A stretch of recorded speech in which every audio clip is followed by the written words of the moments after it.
3, 2, 1... Salut à tous, comment ça va? Il commence à faire froid ici, alors on commence à sortir les gros pulls, et je vous connais, je sais que vous aussi de votre côté, sûrement pour la plupart d'entre vous, vous êtes en train de préparer Noël. Voilà pourquoi j'ai un très bon plan à vous refiler. Est-ce que vous vous rappelez de Popster, l'un des partenaires historiques de la chaîne, l'un des plus anciens, l'un des premiers à m'avoir fait confiance, c'est devenu les frérots à force. Dans chacune de mes vidéos là, de toute façon vous le voyez, j'ai un de leurs posters derrière moi, donc c'est vrai que généralement je suis devant et que je le cache un peu, mais si vous êtes attentif, je suis persuadé que vous l'aviez remarqué. Eh bien dites-vous que pour les fêtes, ils viennent de sortir un tout nouveau poster qui est vraiment trop cool. Je ne l'ai pas encore reçu mais j'ai hâte. Il est dédié à Vince Carter et regardez, il y a tous ces maillots, absolument tous, depuis le lycée. Ça envoie du bois de châtaignier. Puis ne croyez pas qu'il y a que ça, les anciens modèles sont toujours là, il y en a pour tous les goûts, pour tout plein de joueurs et d'équipes de légende. Et c'est surtout toujours aussi quali, imprimé sur du papier bien épais avec une encre spéciale pour résister aux rayons du soleil. En gros, vous pouvez amener ces posters bronzés à la plage avec vous, ils ne bougeront pas d'un point de vue de la couleur. Mais ce qu'il faut savoir, c'est que ces affiches sont toutes en édition très limitée, et vous seront livrées avec une carte indiquant son numéro de série. Celui-là que je vous montre par exemple en mode Black Mamba, c'est le plus rare, et on arrive déjà bientôt au bout des stocks, alors dépêchez-vous, il n'y en aura pas pour tout le monde. Quoi qu'il en soit, vous l'avez capté, histoire de vous faire croquer au maximum, je ne vous laisserai pas sans un code promo. Le code promo, le 6ème homme, qu'il faut rentrer au moment de l'achat, qui vous offrira 15% de réduction sur tout le site. Pas mal, non? De toute façon, toutes les infos et tous les liens seront récapitulés dans la description. Alors rendez-vous là-bas, go vous faire plaisir, go gâter vos proches et go soutenir Popster qui est une bonne petite boîte familiale comme je les aime. Depuis le début, je n'ai reçu que des super commentaires positifs de tous ceux qui ont commandé leurs affiches, donc à votre tour, allez kiffer. Yeah baby. Mais bref, si vous êtes là aujourd'hui, même si je suis persuadé que vous aimez les posters, c'est surtout pour entendre parler de la meilleure perf NBA all-time en saison régulière. Ouais, la team tableur a encore frappé mercredi lors des votes sur Twitch. Voilà pourquoi une nouvelle fois, nous allons prendre la DeLorean et partir en mode overtime. Pour cet opus, comme d'habitude, j'ai mixé tout plein de critères, j'ai fait chauffer mon cerveau et j'ai réalisé un max de calculs. Je vous explique tout ça après. Mais en attendant, on ne perd pas plus de temps, alors c'est parti! Quelle est la meilleure performance all-time en NBA sur une saison régulière? Ok, alors le concept, la team tableur le connaît par cœur, même si les critères et les barèmes changent à chaque fois. Mais pour ceux qui débarquent sur mes vidéos, il faut quand même que je l'explique en quelques mots. Par contre, même si c'est important, si vous avez la flemme d'écouter et de rentrer dans tous les détails, je peux le comprendre. Si c'est votre cas, pas de soucis, j'ai tout chapitré exprès. Allez mater la barre de lecture et cliquez au bon endroit pour commencer au top 6 qui débutera dans quelques minutes. Bref, ici, le but premier ne sera pas de donner mon avis, même si vous me connaissez, je ne pourrai pas m'en empêcher, mais plutôt de laisser parler les chiffres. Ce sont eux aujourd'hui et seulement eux qui nous permettront de résoudre l'énigme du jour. Par contre, soyez-en conscients, je n'ai pas la prétention que ça dira la vérité, parce que ouais, attention, les chiffres mentent parfois. Puis même quand on essaye de tout mathématiser, il y a toujours une part de subjectivité, vu que c'est moi qui choisis les critères, les barèmes, les bonus et les malus. Par contre, une fois que je me suis positionné, c'est parti, je rentre toutes les données dans le tableur et la machine se met en marche. La matrice fait son œuvre et je ne décide plus de rien. Et je vous le dis tout de suite, j'en ai rentré des données, vu que les calculs je les ai faits pour plus de 90 performances historiques. Bon, j'ai essayé d'être un maximum exhaustif, et je suis allé chercher loin. Forcément, il y a des choses qui sont passées à travers les mailles du filet, mais le moins possible j'espère, ça m'a déjà pris un temps fou. Aujourd'hui je vous présenterai le top 6, mais si ça vous intéresse, je vous mettrai genre le top 30 en description, et vous verrez qu'il y a du lourd. Je suis très content des résultats que ça a donné, je les trouve très intéressants, mais je le répète quand même, c'est important, même si c'est le sujet du jour, attention à ne pas trop dépendre des statistiques, et à ne pas se faire brainfuck par les chiffres. Tout ça reste un outil avec lequel il faut toujours prendre des pincettes, et pour le faire fonctionner du mieux possible, cet outil, la première étape est de fixer des critères. Le premier est assez évident, il correspond au nombre de points inscrits, on ne va pas le cacher, même si ça ne fait pas tout, c'est la chose qui marque le plus les esprits lorsque l'on retient une performance. Sachez aussi qu'en cas d'égalité, c'est ce critère qui départagera les joueurs prioritairement, c'est mon choix. En gros, vous l'avez capté, plus ça va scorer, et plus je filerai d'étoiles, logique, mais heureusement ça va plus loin que ça. Le second critère correspond aux stats que j'appellerai secondaires, les rebonds, les passes, les interceptions et les contres. Ça aussi aussi c'est tout à fait logique, plus un joueur cochera de cases dans différentes colonnes, et plus sa perf me semblera insane. Bon, je sais que les contres et les interceptions par exemple n'ont pas toujours été comptabilisés dans l'histoire, et c'est relou, mais c'est comme ça, faut faire avec, on n'a pas le choix. Les 3 points non plus n'existaient pas avant 1979, mais c'est la vie, les temps changent, et vu que les balles perdues non plus n'étaient pas comptabilisées, je me dis que ça compense, au moins partiellement. Vient ensuite le critère de l'adresse qui me semble essentiel, plus un joueur shootera bien et plus sa perf sera considérée comme incroyable, jusque là rien de sorcier, ça saoulerait de mettre en top 1 un gars qui a arrosé comme un sale. Alors tout ça c'est cool, mais pour l'épisode du jour ça ne me suffisait toujours pas, voilà pourquoi j'ai aussi instauré des bonus et des malus. Le premier bonus correspond au triple-double, voire au quadruple-double, ce genre de perf qui marque les esprits, il faut les mettre en valeur à mon sens. Ensuite c'est la même, j'analyse le niveau de l'adversaire, plus l'équipe d'en face a réalisé une saison folle et plus la perf sera marquante, on retient plus les matchs contre les grosses teams que ceux contre celles qui sont en fond de classement, c'est QFD. Enfin j'ai décidé également de valoriser le temps de jeu, plus une perf aura été faite en un temps court et plus elle sera balèze je me dis. Au départ je voulais aussi ajouter un bonus pour les shoot clutch et les game winners, mais je me suis finalement ravisé parce que je trouvais ça plutôt injuste. Un gars qui va permettre à sa team de win de 40 points, je me dis que sa perf aura été très lourde et pourtant il n'aura pas eu l'occasion de mettre un panier décisif, ce n'est pas pour autant qu'il aura été moins fort qu'un mec qui met un shoot clutch. Puis de toute façon des bonus, je crois que j'en avais déjà assez et que ça complexifiait bien assez les choses, surtout qu'à ça s'ajoute des malus évidemment. Si tu perds trop de ballons ou que t'es trop maladroit au lancer, tu perds des étoiles, normal. Et si tu perds le match, ça c'est essentiel à mes yeux, tu prends une grosse pénalité, -5. Ouais, je n'ai pas non plus voulu totalement abandonner les perfs lors de défaites, mais pour moi, quand tu loses, ce que tu fais individuellement perd énormément de sa superbe. Phew, c'était long, heureusement que j'ai chapitré. Comment ça va, vous êtes encore là? Ouais, je sais, j'ai passé du temps là-dessus et j'en suis désolé, mais ça me semblait essentiel que vous maîtrisiez le concept et que vous compreniez les calculs, vu qu'aujourd'hui, tout se base sur ces données. C'est grâce à elles que j'ai pu hiérarchiser toutes ces perfs que je vais enfin pouvoir commencer à vous présenter. En numéro 6, voici Wilt Chamberlain, le Big Dipper, que évidemment vous connaissez. Pour sa perf, rendez-vous le 24 février 1967 face aux Baltimore Bullets, qui, ne le cachons pas, à l'époque étaient très mauvais. Alors ce que l'on retiendra surtout pour cette performance, c'est l'incroyable 18 sur 18 que le Sixer a réalisé au shoot pour les battre. Le mec a quasiment pris 20 tirs et n'a rien raté. Ce record sur un match tient toujours aujourd'hui. Mieux encore, même si ce n'est pas compté dans notre classement, cette série s'est ensuite prolongée sur d'autres rencontres, pour ensuite terminer à 35 shoots rentrés consécutivement sans en manquer un. C'est pas un truc de dingue? Évidemment qu'avec ça, dans le critère de l'adresse, il chope 5 étoiles. Mais ça ne s'arrête pas là. Ce jour-là, il a juste compilé 42 points, 30 rebonds et 10 passes décisives aussi. Ça lui rajoute 2 étoiles pour le scoring, 4 pour les stats annexes et 2 de plus en bonus pour l'énorme triple-double. Puis en vrai, même si 42 points c'est loin d'être un record, ce match parfait au shoot aurait pu devenir complètement épique si le pivot n'avait pas complètement choke aussi au lancer franc. 6 sur 14, perso, ça ne me plaît pas du tout, voilà pourquoi ça me paraît normal, il chope 2 étoiles de malus. Mais allez, ce n'est pas grave, Chamberlain obtient quand même un total de 10 étoiles qui lui offre une belle 6ème place. Notons que cette saison-là, aussi dominant qu'il était, il terminera champion NBA pour la première fois de sa carrière, mais aussi MVP. Quand on voit qu'il a fini cette campagne à 24 points, 24 rebonds et 8 passes de moyenne, ce n'est finalement pas étonnant de retrouver une perf qui en est issue dans notre top du jour. Ce Wilt là, sous le maillot des Sixers, était tout bonnement d'une justesse, d'une propreté et d'une efficacité phénoménale.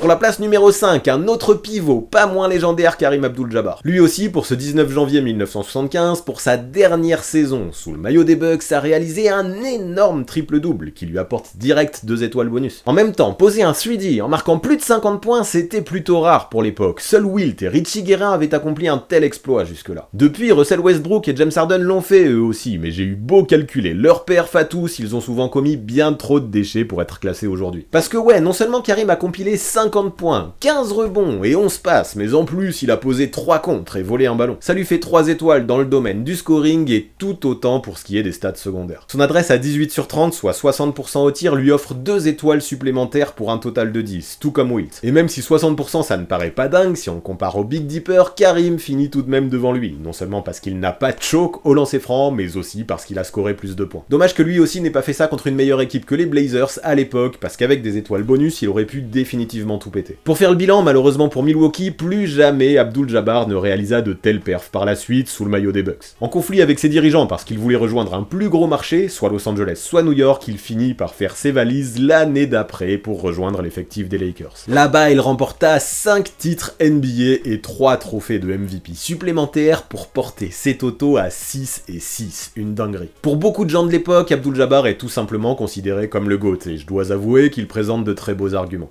Mais allez, let's go, place à un autre joueur que beaucoup considèrent comme le GOAT, encore aujourd'hui, Michael Jordan. Pour sa perf, rendez-vous en avril 1988, quand l'arrière n'avait ni bague, ni trophée de MVP. Mais avec des matchs de ce calibre, ce n'était plus qu'une question de temps. À l'occasion de ce 3 avril, les Bulls rencontraient les Pistons, qui peu de temps après allaient devenir leur némésis, en finissant titrés en 1989 et en 1990. Leur saison à 66% de win apporte directement 2 étoiles bonus dans le domaine de l'adversité pour MJ, qui ce jour-là leur a tout simplement fait la totale. Alors que Détroit a fini sa campagne en tant que 3e meilleure défense de la ligue, le numéro 23 leur a collé 59 points à 21 sur 27 au tir, 17 sur 19 au lancer franc, 4 rebonds, 6 passes, 2 interceptions, mais aussi 2 contres en ne perdant qu'un seul petit ballon pour une victoire acquise au forceps 112 à 110. On comprend pourquoi, après ça, lors de chacune de leurs confrontations, les Bad Boys voulaient littéralement démolir MJ. De toute façon, après la rencontre, Chuck Daly avait prévenu ses joueurs. C'était la dernière fois qu'il se ferait botter le cul de la sorte par l'arrière. Bref, peu importe la suite, Michael ramasse 3 étoiles pour ses 59 points à une petite unité des 4 étoiles, ainsi que 4 étoiles pour une adresse au tir à 78% assez exceptionnelle. Si ces chiffres dans les autres domaines sont bons et relativement complets, vu qu'il a coché toutes les cases, ils ne lui permettent cependant pas de faire mieux qu'une petite étoile pour les stats annexes. Lui aussi donc chope un total de 10, mais ses 59 points le placent devant Wilt et devant Karim. Puis si on prend du recul, on se rend compte que cette saison 1987-1988 était celle de tous les records pour Michael Jordan. MVP de la saison, MVP du All-Star Game, meilleur défenseur de l'année, il a juste tout raflé. Malheureusement, collectivement, tout ne fut pas si simple, car 3 années de suite, Chicago a buté contre les Pistons, d'abord au 2e tour, puis 2 fois en finale de conférence. Il fallut attendre 1991 pour enfin passer cet obstacle et enfin remporter la première des 6 bagues obtenues par les Bulls en 8 saisons. Ce que l'on retiendra en tout cas, c'est que c'est probablement ce match de 1988 qui a vu naître les Jordan Rules, inventés par Chuck Daly, qui utilisait Bill Laimbeer et Dennis Rodman pour aller découper le numéro 23 dès qu'il accédait à la peinture. Bah ouais, c'était la seule solution qu'ils avaient trouvée pour éviter qu'il leur plante 59 points à chaque fois, et même si on se détache un petit peu des chiffres, il n'y a finalement rien d'étonnant à retrouver cette perf ici aujourd'hui.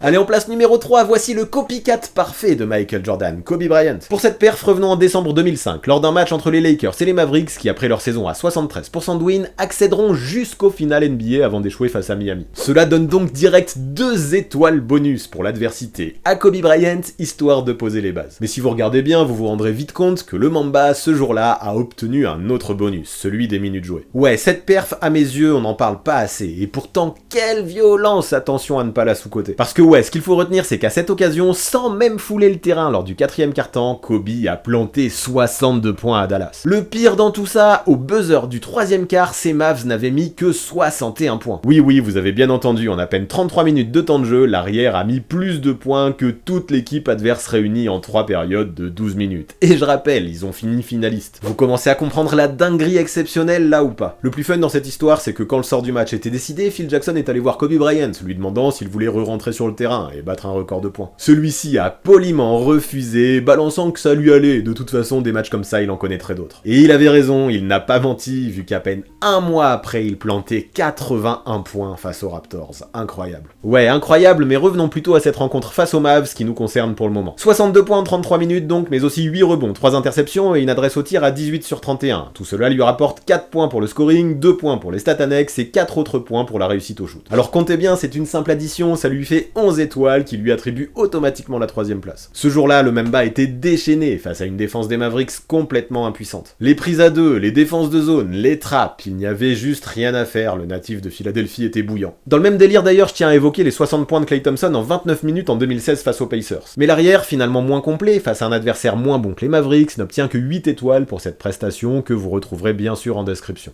Bravo à Kobe donc, qui pour cette performance énorme en si peu de temps, se retrouve finalement sans surprise sur le podium du jour, même si on se détache des chiffres là encore. Allez, pour la place numéro 2, en voici un autre qui a tout démoli en un temps record, et tout ça sans prendre un seul shoot à 3 points, j'ai nommé Karl Malone. Pour sa perf, revenons au 27 janvier 1990, lorsque le Jazz affrontait les Bucks, qui terminèrent leur saison à 54% de win. Il s'en est donc fallu de très peu pour que le main man obtienne une étoile bonus pour l'adversité. Mais ce n'est pas grave, il compense grâce à ses 61 points en 33 minutes lui aussi, qui lui offre cette fois-ci 2 étoiles de bonus pour son temps de jeu. Mais ce qui fait particulièrement la diff avec Kobe, c'est que le main man, en plus d'avoir shooté à 21 sur 26, ce qui lui apporte 4 étoiles supplémentaires. Pour l'adresse, n'a pas chômé dans les autres secteurs, notamment au rebond. 18 prises pour lui, dont 9 offensives, agrémentées de 2 passes et de 2 interceptions dans une victoire écrasante conclue sur un score de 144 à 96. Un véritable rouleau compresseur, sûrement vexé de ne pas avoir été élu titulaire au All-Star Game quelques jours plus tôt, malgré son statut de deuxième meilleur scoreur de la ligue et même de MVP de l'édition précédente. On avoue que encore aujourd'hui, on a du mal à comprendre comment AC Green a pu lui voler son spot de starter. À croire, et c'est une vérité, que les Lakers de l'époque Showtime étaient beaucoup plus populaires que ceux du petit marché que représentait Utah. Mais bon, vous connaissez le karma qui a ensuite probablement fait son œuvre. Karl Malone, soi-disant blessé, ne s'est même pas pointé lors du match des étoiles, tandis qu'AC Green nous a livré un magnifique 0 sur 3 au tir, devenant le seul joueur de la rencontre, toute équipe confondue, à ne pas scorer un seul point pour l'occasion. Et ouais, je ne le répéterai jamais assez, le karma, il ne faut pas le provoquer, le mailman non plus d'ailleurs. John Stockton, ce jour-là, avec 16 caviars, a passé son temps le régaler. Ça a permis à Malone d'obtenir 10 étoiles et de glaner la 2e place de notre classement du jour. Et bien sûr, en numéro 1, voici à nouveau une tête connue, Wilt Chamberlain et ses fameux 100 points. Ce jour-là, pas de bonus pour le Big Dipper, pas besoin, sa performance au scoring lui apportant déjà 8 étoiles. Mais si on ajoute à ça ses 25 rebonds, mais aussi son adresse à 58%, qui lui emmène 2 fois 2 étoiles supplémentaires, ce n'est pas étonnant de le voir atteindre les sommets. Après, bien sûr, encore une fois, ce sont les chiffres qui disent ça, faut prendre du recul, et je sais qu'il y a beaucoup de polémiques à propos de cette perf. Ben ouais, alors que le match était d'ores et déjà plié pour les Warriors face aux Knicks, les coéquipiers de Wilt ont décidé de le servir encore et encore pour qu'il puisse à la fin atteindre cette marque légendaire. Et pour ça, il a fallu qu'il prenne 63 tirs quand même. En vrai, dans cette rencontre, déjà à la mi-temps, plus personne n'en avait rien à foutre de la win. Les Warriors, déjà plus ou moins assurés d'être vainqueurs, faisaient tout pour que Wilt atteigne ses 100 points, tandis que les Knicks en face faisaient juste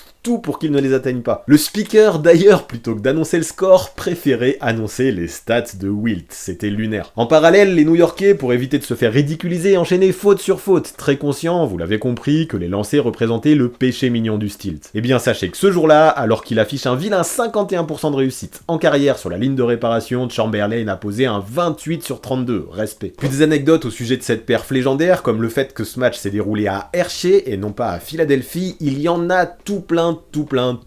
Mais aujourd'hui, je ne vais pas trop en faire. Ouais, sur la chaîne de Basket Info, nous y avons déjà consacré toute une vidéo il y a à peine quelques mois. Et je vous invite à aller la checker si vous voulez tout maîtriser. Tous les aspects, même les détails les moins connus. Après, je l'entends souvent, pour certains, les 81 points de Kobe dans l'ère moderne valent beaucoup plus que les 100 points de Wilt. À son époque, tant les choses ont changé et le jeu a évolué, je peux le comprendre. Maintenant, sans prendre parti pour contrebalancer, j'aimerais ajouter que Wilt jouait en converse, n'avait pas de staff médical compétent, buvait du lait plutôt que du Gatorade et faisait la plupart de ses déplacements dans des minibus absolument pas adaptés à ses 2,16 m qui, sur le terrain, lui permettaient de dominer bon nombre de ses adversaires. C'est toujours délicat de comparer les époques, car pour tous les arguments d'un côté, on peut toujours trouver autant de contre-arguments de l'autre côté, et le débat ne sera jamais clos. C'est pour ça que c'est très utile quand même de se raccrocher aux chiffres, même s'ils ont leurs limites. Voilà pourquoi, selon les chiffres, selon les maths et selon mes critères et barème du jour, c'est bel et bien Wilt Chamberlain qui a réalisé la meilleure performance all-time en saison régulière. Et une nouvelle fois, si je me détache de mes calculs, je me dis que quel que soit le contexte, cette première place est méritée. 100 points en un match quand même, je sais pas si vous vous rendez compte. Voilà pour ce qui est des 6 meilleurs perfs all-time en saison régulière, voilà pour ce qui est de ce nouvel overtime. Alors vous en pensez quoi, vous êtes d'accord avec ce que disent les chiffres? Ce classement vous va? Est-ce qu'il y a une grosse performance qui est absente selon vous? Perso, j'ai été étonné de ne pas retrouver les 81 points de Kobe de 2006. Au final, il lui aurait sûrement fallu un peu plus de polyvalence ou de bonus, comme celui qu'il a obtenu face aux Mavs pour sa perf en 33 minutes. Mais allez voir en description, vous verrez que ces 81 points n'apparaissent pas bien loin derrière ce top 6. Du coup, moi ce classement, grosso modo, il m'apparaît cohérent, mais donnez-moi votre avis, ça m'intéresse, et surtout donnez-moi votre performance number 1 dans les commentaires. Ouais, si vous me connaissez notamment sur Twitch, vous savez que j'adore prendre des notes pour analyser et évaluer les tendances de la commu afin de les comparer aux miennes pour voir si je suis dans le vrai ou complètement dans le faux. Ben ouais, vous êtes un vrai indicateur pour moi, et pour la peine, dites-moi si ce sujet vous a plu pour savoir si dans quelques mois, on repart sur le même principe pour les performances des playoffs. Pour me le faire savoir, le meilleur moyen d'évaluer à ma place, ça reste les pouces bleus, alors n'hésitez pas, spammez. Sinon, je vous le rappelle, en ce mois de décembre, c'est le moment ou jamais d'utiliser mon code promo promo le 6ème homme pour obtenir 15% de réduction chez les copains de Popster. Obtenir des prix cassés pour des produits aussi quali, que ce soit pour vous faire kiffer ou pour gâter vos proches en période de fête, ça ne se refuse pas, c'est clair. D'ailleurs avec cette vidéo où on a pas mal parlé de Kobe finalement, je pense que l'édition Black Mamba que je vous ai montré au début arrive à point nommé. Par contre seulement 24 exemplaires au total pour ce poster, dépêchez-vous parce que dans quelques jours à mon avis c'est fini. Mais allez, pour terminer, les bails, vous les connaissez, on s'abonne à la chaîne, on active la cloche pour recevoir les notifications, on lâche un maximum de pouces bleus et on rédige ses meilleurs commentaires. Attention, tous ceux qui ne le feront pas, je ferai en sorte que votre facteur vous démolisse comme le Mailman a démoli les bugs en 1990.